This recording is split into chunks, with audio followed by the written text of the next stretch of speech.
Okey, hari ini kita akan masuk bab 8 iaitu tumbuh-tumbuhan semula jadi dan hidupan liar di dunia.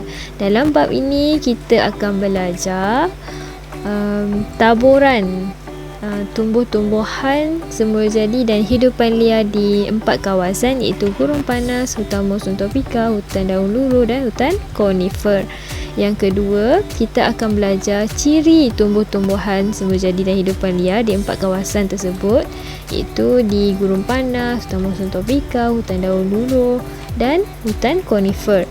Okey, yang ketiga, kita akan belajar kepentingan tumbuh-tumbuhan semula jadi di 4 kawasan itu. Okey, kita tengok sipitas dahulu. Kesan kepentingan dia, penghalang hakisan, sumber perubatan dan menyumbang kepada ekonomi. Dari segi hidupan liar pula, menyumbang kepada kegiatan pelancongan. Okay, kita masuk yang pertama iaitu kawasan gurun panas. Kawasan gurun panas ni ialah gurun Sahara, gurun Iran, gurun Thar dan gurun Mojave. Okey.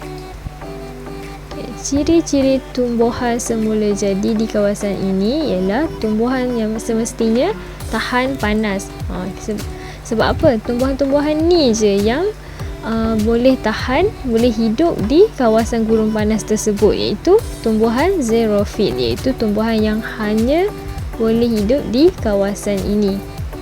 Okay, pokok-pokok di kawasan ini juga tumbuh secara jarang-jarang. Okay, sebab apa? Sebab dia pokok-pokok sini memerlukan persaingan untuk mendapatkan air. Jadi mereka akan tumbuh secara jarang-jarang. Ini merupakan contoh tumbuhan yang terdapat di sini itu rumput esparto dan prickly pear. Ada lagi cactus, dan sebagainya lah. Ini antara tumbuhan yang boleh hidup di kawasan gurun panas ini. Kita tengok ciri hidupan liar. Kebanyakan hidupan liar di kawasan ini ialah jenis nocturnal. Nocturnal ni ialah hidupan yang aktif pada waktu malam. Pada waktu siang, mereka akan berteduh di bawah pokok. Sebab panas kan, jadi mereka akan bergerak aktif pada waktu malam untuk mencari makanan. Jadi biasanya kehidupan di sini, hidupan liar biasanya kalajengking, kodok, biawak, cicak hutan dan sebagainya lah. Hidupan liar ni terdapat di gurun panas. Kita pergi kepada hutan monsun tropika. Hutan monsun tropika ni tumbuh di kawasan India, Sri Lanka, Filipina dan Bangladesh dan kawasan Asia Tenggara lah. Kita tengok tumbuh-tumbuhan semula jadi. Ciri-cirinya terdiri daripada tumbuh-tumbuhan berkayu keras seperti pokok jati, jelutong, buluh dan rotan. Ni pokok apa? Kita biasa tengok kan, ni pokok buluh. Pokok buluh dan pokok jati merupakan tumbuhan semula jadi hutan monsun tropika. Kalau kita tengok sini, ni merupakan antara kawasan hutan monsun tropika. Ni merupakan hidupan liar di sini. Ada monyet dengan harimau bengal. Ada lagi, kita tengok ciri-ciri hidupan liar di sini. Kebanyakannya terdiri daripada haiwan yang berbulu nipis, kulit berkedut dan bersaiz besar. Bersaiz besar tu macam gajah lah. Lepas tu ada monyet dan pelbagai jenis burung. Yang ketiga, kita pergi kepada hutan daun luruh sederhana. Hutan daun luruh ni meliputi kawasan Amerika Utara, New Zealand, Eropah dan Australia. Kita tengok ciri-ciri tumbuhan semula jadi. Pokok daun luruh mempunyai daun yang nipis dan lembut.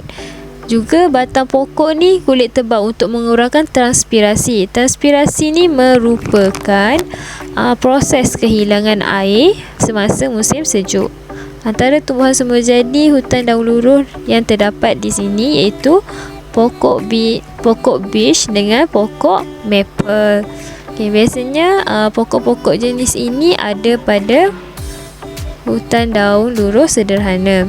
Ciri hidupan liar yang terdapat di sini terdiri daripada hidupan yang dapat menyesuaikan diri dengan perubahan musim seperti cipmang yang biasanya berhijrah atau berhibernasi pada musim sejuk.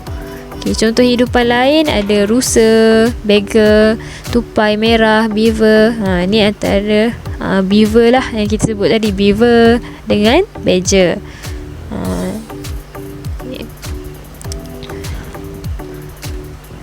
Itu merupakan hutan daun luruh sederhana. Kita pergi kepada kawasan yang keempat, iaitu hutan conifer.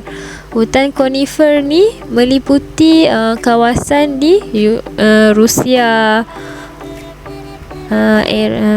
Eropah Barat, Jepun, Amerika Utara, dan Australia. Kita tengok ciri tumbuh-tumbuhan semula jadi di sini. Okay, ada beberapa spesies pokok sahaja di kawasan ini, iaitu pokok pine, spirus dan cedar. Okay, kanopi pokok pula kita mudah untuk mengenal pastinya kerana biasanya pokoknya sejenis je, berbentuk kon. Sebab apa? Untuk mengelakkan salji terkumpul di atas pokok tersebut. Jadi batang pokok berkulit tebal, lurus dan tinggi. Ini antara tumbuhan semula jadi hutan conifer, iaitu pokok spirus dan pokok pine. Kita boleh tengok kanopi pokok tu berbentuk tirus kan. Ini merupakan tumbuhan semula jadi di hutan conifer. Kemudian kita tengok ciri hidupan liar yang terdapat di kawasan hutan conifer, iaitu seperti burung dan binatang yang sangat aktif pada musim panas kerana mencari makanan. Sebab pada musim sejuk dia tak boleh nak cari makanan, sebab dia akan berpindah ke kawasan yang lebih panas di bahagian selatan. Jadi hidupan liar adalah seperti beruang, mus dan tupai merah. Hidupan liar jenis burung pula seperti burung hantu, belatuk, burung blue jay. Ini merupakan hidupan liar, iaitu mus. Mus ada, rusa, burung hantu. Ini merupakan hidupan liar hutan conifer. Jadi itu saja untuk hari ini. Terima kasih.